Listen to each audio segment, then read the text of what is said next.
19 ஆண்டுகள் இந்த அறிவியல் ஒளியை ஆசிரியராக இருந்து நடத்துகிறார் திரு சிதம்பரம் அவர்கள்.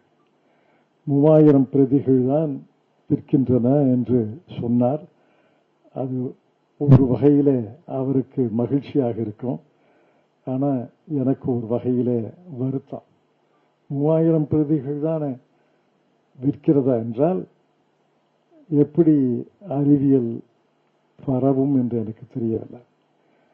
தமிழ்நாட்டில் பல பல்கலைக்கழகங்கள் இருக்கின்றன. ஏறத்தாழ 19-20 பல்கலைக்கழகங்கள், அரசு பல்கலைக்கழகங்கள், மத்திய பல்கலைக்கழகம், தமிழ் பல்கலைக்கழகம், தனியார் பல்கலைக்கழகம் என்ற சேர்த்தா கூட்டினால் அது 30-40 தாண்டும். 30-40 பல்கலைக்கழகங்கள் என்பது ஒரு மாநிலத்தில் இருப்பது பெரிதல்ல.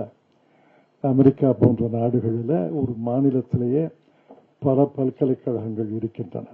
சிறிய ஐரோப்பிய நாடுகளிலே கூட பல பல்கலைக்கழகங்கள் இருக்கின்றன.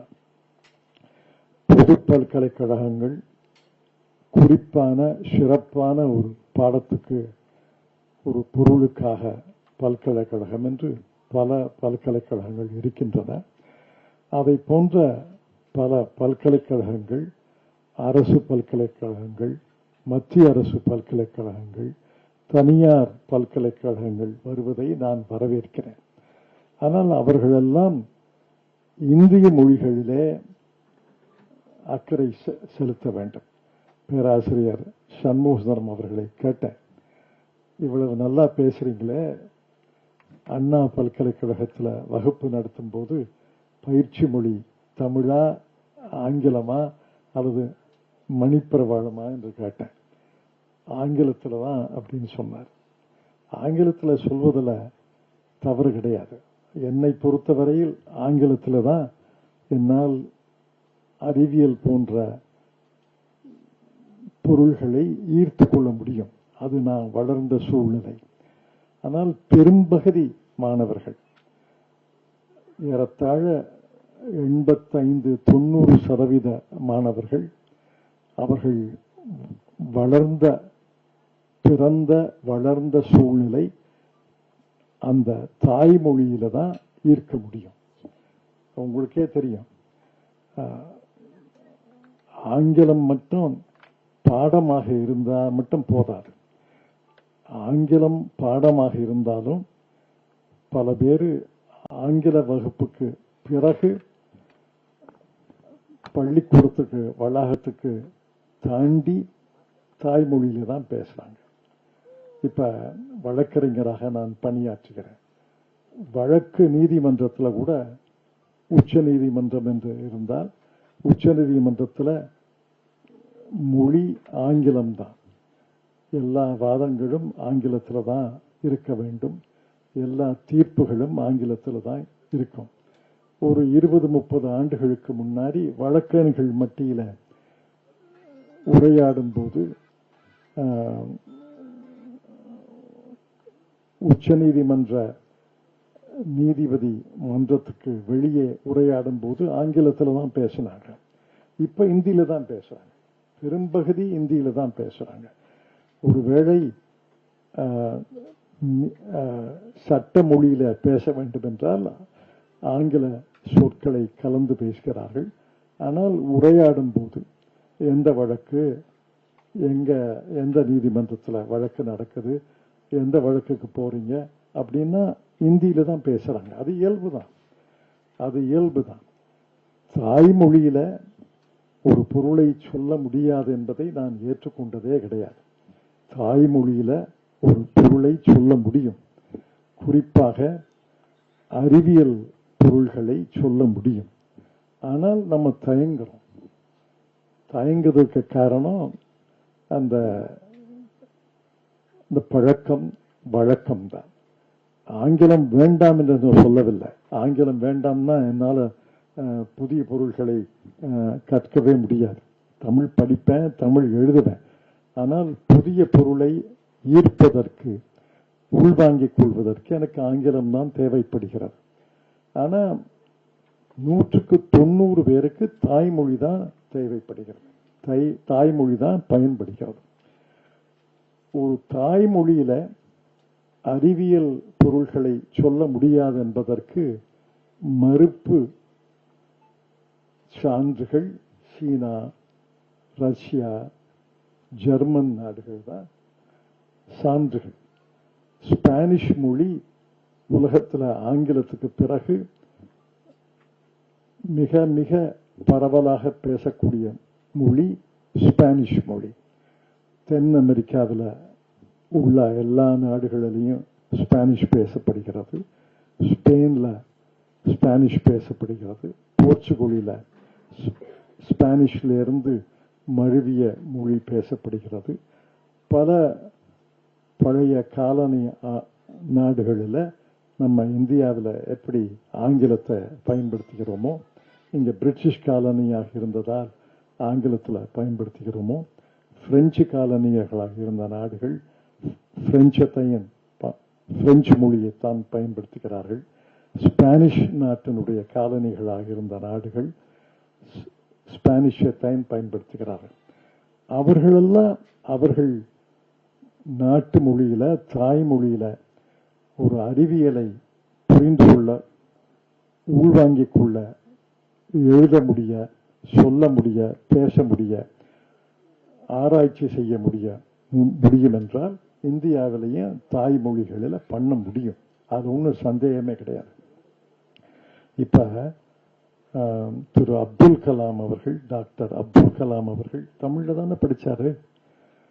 பிறகு அவர் ஆங்கிலத்தில் சரளமாக பேசினார் என்பது வேறு. ஆங்கிலத்தில் சரளமாக பேசுவதற்கு அவர் பாடுபட்டார், பயிற்சி பெற்றார். சுய பயிற்சி. ஆங்கிலத்திலையும் சொல்ல முடியும், தமிழ்லையும் சொல்ல முடியும். நீங்கள் ஆங்கிலம் படியுங்க. ஆங்கிலத்தில் தான் ஏராளமான நூல்கள் வருகின்றன, அறிவியல் நூல்கள் வருகின்றன, கட்டுரைகள் வருகின்றன, ஆய்வு கட்டுரைகள் வருகின்றன. ஆங்கிலத்தில் தான் மிக மிக அதிகமான அறிவியல் நூல்கள், கட்டுரைகள் வருகின்றன. ஆக அறிவியலை முழுமையாக ஈர்த்து கொள்ள வேண்டும் என்றால் நீங்கள் ஆங்கிலம் அவசியம். இப்ப போய் சைனீஸையும் ரஷ்யன் மொழியையும் ஸ்பானிஷ் மொழியையும் ஜெர்மன் மொழியையும் நீங்க கற்க முடியாது. ஒரு சிலர் கற்கலாம், பேசுவதற்காக கற்கலாம். ஆனா பெருவாரியான மக்கள் அந்த மொழிகளை கற்க முடியாது. நமக்கு உள்ள ஒரே அந்நிய மொழி, எளிதாக கற்றுக்கொள்ளக்கூடிய மொழி, அதற்கு ஆசிரியர்கள் உள்ள மொழி, பள்ளியில கல்லூரியில பாடமாக இருக்கக்கூடிய மொழி ஆங்கிலம் தான். ஆக ஆங்கிலம் அவசியம். ஆனால் தமிழும் அவசியம், தாய்மொழியும் அவசியம் என்பதை நீங்கள் புரிந்து கொண்டால் போதும். தாய்மொழியில தானே கற்றோம், தமிழில தானே கற்றோம். நம்ம எப்படி விஞ்ஞானி ஆக முடியும்? நம்ம எப்படி உயர்ந்த அறிவியல் மேதையாக முடியும்னா தவறு. பல மேதைகள், பல அறிஞர்கள் தாய்மொழியில தான் மேதைகளாக ஆகியிருக்கிறார்கள். ஆக நீங்க தாய்மொழியும் ஆங்கிலமும் இருமொழி பயிற்சி பெற்றால் நிச்சயமாக அறிஞராக, மேதையாக ஆக முடியும் என்பதில் கொஞ்சம் கூட அச்சம் வேண்டாம், தாழ்வு மனப்பான்மை வேண்டாம். நமக்கு தமிழ் தாய்மொழி, ஆங்கிலமும் ஒரு அறிமுகமான மொழி, கற்றுக்கொள்ளக்கூடிய மொழி என்று இரு மொழிகளையும் கற்று நீங்கள் அறிஞர்களாக, அறிவியல் அறிஞர்களாக வர வேண்டும் என்று வாழ்த்துகிறேன். அறிவியல் என்பது இன்னும்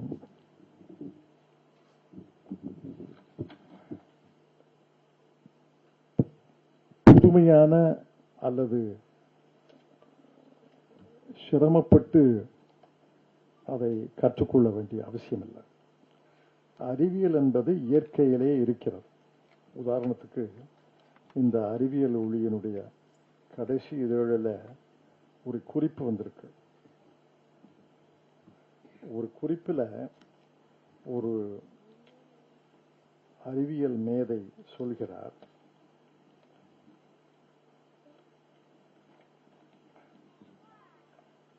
அறிவியல் அறிஞரின் கூற்று என்று இதுல தமிழில் சொல்றேன்.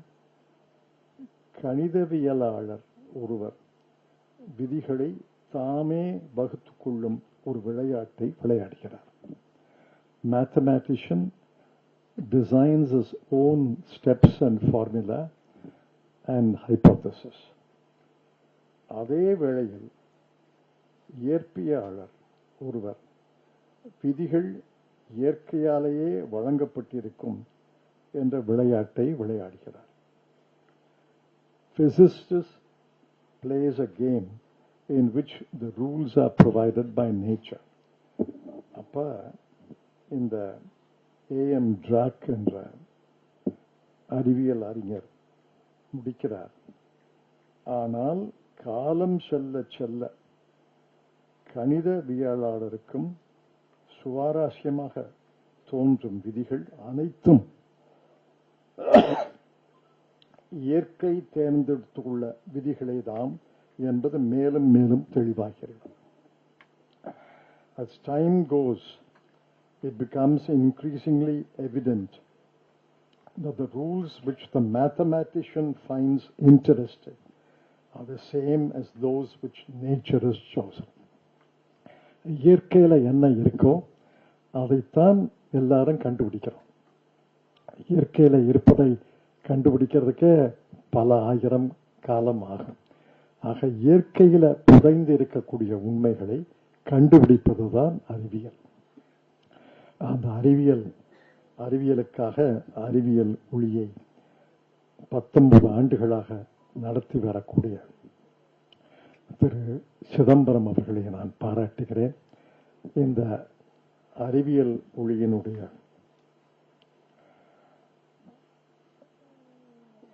திறனறை தேர்வில் வெற்றி பெற்ற மாணவர்களுக்கு என்னுடைய வாழ்த்துக்கள், என்னுடைய ஆசீர்வாதங்கள்.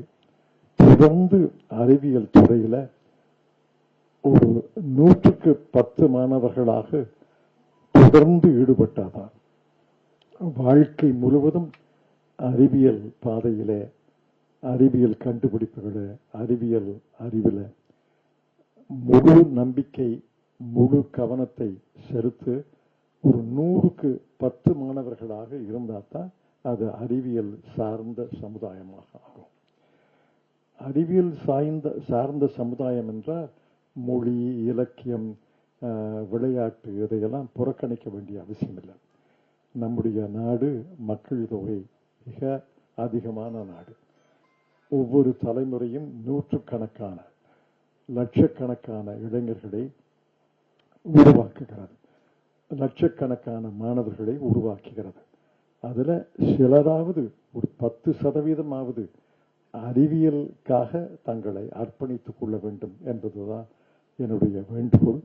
ஒரு துறையில அர்ப்பணித்துக் கொள்வது என்பது சில எளிய விதிகளை பின்பற்றினால் போதும்.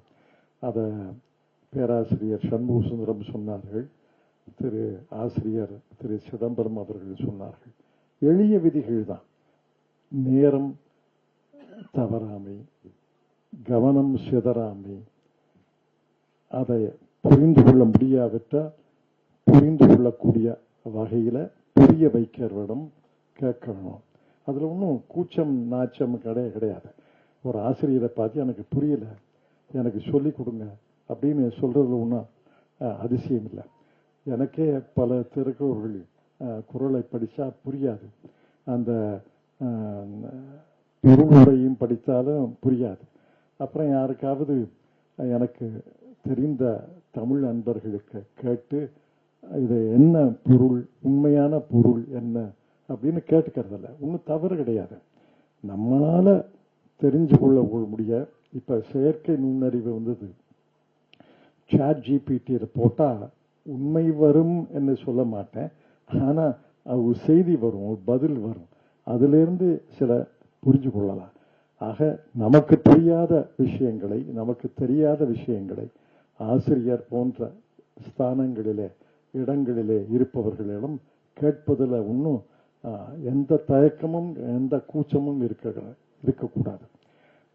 அந்த அளவுக்கு சில எளிய விதிகளை பின்பற்றினாலே உயர்ந்த நிலைக்கு வர முடியும் என்பதற்கு அப்துல் கலாம் போன்ற அறிஞர்கள் சாட்சி, சான்று. அவர் ராமநாதபுரத்தில், ராமேஸ்வரம் பக்கத்தில் ஒரு சின்ன கிராமத்தில் பிறந்தார். அந்த கிராமம் இன்னைக்கும் அப்படித்தான் இருக்கு, ஏறத்தாழ அப்படிதான் இருக்கு. ஆனா அவர் விண்வெளி துறையில எவ்வளவு சாதித்தார் என்பது எல்லாருக்கும் தெரியும். அவரோடு நான் நெருங்கி பழகி இருக்கிறேன். அவர் குழந்தை மனம், குழந்தை மாறமே நடந்து கொள்வார். ஆனால் அறிவு கூற்று என்பது, அறிவு கூர்மை என்பது அலாதியானது, அபாரமானது. அவர்தான் இந்த விண்வெளி துறையில பல இந்தியா பல முன்னெடுப்புகளை நடத்துவதற்கு காரணம். அதை போன்று நாமும் உயர்ந்த நிலைக்கு வர வேண்டும். நம்முடைய துறையில நம்ம புதிய முயற்சிகளை செய்ய வேண்டும். அந்த புதிய முயற்சிகளே புதிய கதவுகளை திறக்க வேண்டும் என்ற நோக்கத்தில் நீங்கள் படிக்க வேண்டும், எழுத வேண்டும், புரிந்து கொள்ள வேண்டும், ஆராய்ச்சி செய்ய வேண்டும் என்று உங்களுடைய வாழ்க்கை. இந்த திறனறி தேர்வு என்பது பல ஆயிரம் பேர் போட்டி போடுறாங்க. இந்த பல ஆயிரம் பேர் போட்டியில உங்கள் திறனறி தேர்வை மெச்சி இந்த பரிசுகளை வழங்குகிறார் என்றால் மற்றவர்களுக்கு திறனறி தேர்ச்சி இல்லை என்று பொருள் அல்ல. ஒரு போட்டின்னு வந்தா 1, 2, 3 தானே பரிசு வழங்க முடியும். இப்ப ஒலிம்பிக்ல போடுறவங்களுக்கு தங்கப்பதக்கம், வெள்ளிப்பதக்கம், வெண்கலப் பதக்கம். அதுக்காக 4வது வந்த அவருக்கு தேர்ச்சி கிடையாதுன்னு அர்த்தம் கிடையாது. இந்த தேர்ச்சியில கலந்து கொண்ட மாணவ மாணவியர்கள் நீங்கள் முதன்மை பெற்றிருக்கிறீர்கள். அதற்காக வாழ்த்துக்கள், பாராட்டுக்கள். இந்த பரிசுகளை உங்களுக்கு வழங்கி வாழ்த்துவதற்கு என்னுடைய மகிழ்ச்சியை தெரிவித்துக் கொள்கிறேன். இந்த வாய்ப்பை தந்த